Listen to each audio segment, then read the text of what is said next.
Hello, welcome to my channel. Today we're going to talk about one of the world's important straits, the Bab el-Mandeb Strait. Exactly. This strait lies at the southern end of the Red Sea, between Yemen and Djibouti.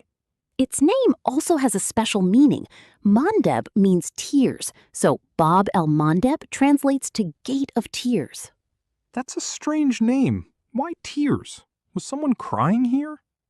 During the early Islamic era, this region was very active, but it was also full of conflicts. And pirates. Any sailor who tried to pass through had a high chance of dying. That's why it became known as the Gate of Tears. There's another reason, too.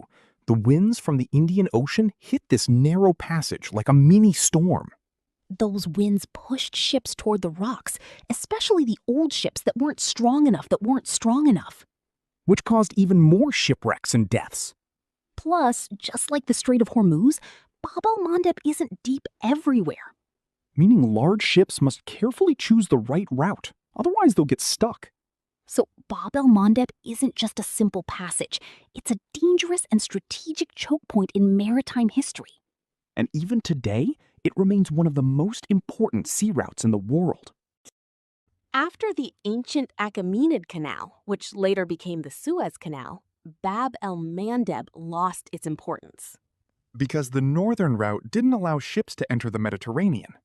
Then we reach the year 1798, when Napoleon Bonaparte took Egypt from the Ottomans.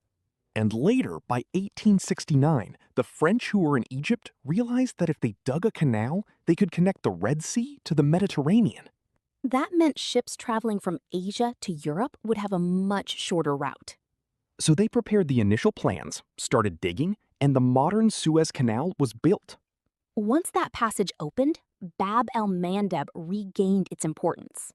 And it became one of the key choke points in global trade. Britain, whose #1 enemy was France, came to see what the French were doing in Egypt. They noticed the French were building a canal to connect the two waterways. The British quickly realized that Bab el-Mandeb would gain new importance. They thought, let the French dig the canal. We'll seize Bab el-Mandeb and control it ourselves. That way, the French canal would be worthless without Britain's approval. So they occupied Perim Island, right in the middle of the strait, and stationed themselves there. You should also know the Italians were already present in the region, in what is now Eritrea.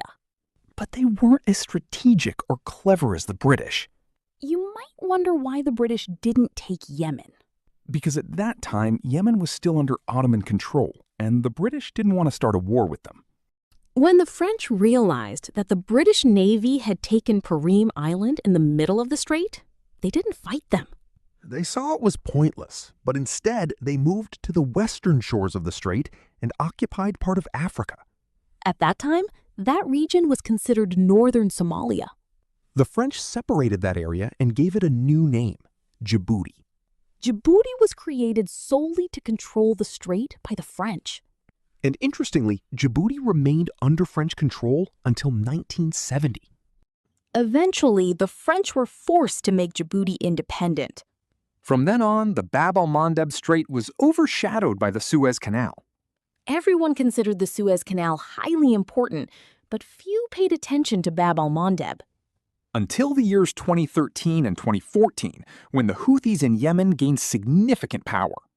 During this period, Iran supported the Houthis. Saudi Arabia and the UAE, seeing this support, backed the Republic of Yemen. And that triggered the civil war in Yemen. A conflict that reminded the world once again of Bab el-Mandeb's strategic importance. This war still hasn't ended. It has lasted for more than 12 years, but the Houthis can be considered the winners. Why? Because they control Yemen's key cities and the Bab el-Mandeb Strait. The conflict continued until 2018. In that year, the Houthis targeted Saudi oil tankers in the strait. And they forced Saudi Arabia to stop using this route.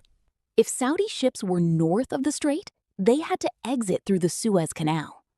And if they were south of the strait, they had to go around Africa via the Cape of Good Hope. By 2023, the Houthis once again began attacking ships. This time they targeted American, Israeli, and British vessels, claiming it was because of the Gaza war. Their actions caused a sharp decline in traffic through Bab el-Mandeb. Even ordinary ships from other countries struggled to pass through safely. Why? Not only because of the Houthi attacks, but also due to insurance costs. The insurance premiums for crossing the strait skyrocketed. As a result, many ships chose the longer route. They sailed around southern Africa instead of paying the heavy insurance fees for Bab el-Mandeb. Despite all these troubles, still about 12% of global maritime trade passes through Bab el-Mandeb. The route is so short and cost-effective that some ships prefer to pay high insurance fees to arrive faster. By early 2024, the situation eased a bit. More ships began crossing again, including Saudi vessels. Because there was an agreement allowing them to pass. But when the Houthis suspected an Israeli ship was crossing, they didn't use missiles or drones. Instead, they landed helicopters directly on the ship. They stopped it and escorted it to shore. In March 2025, American warships entered the region to put the Houthis in their place.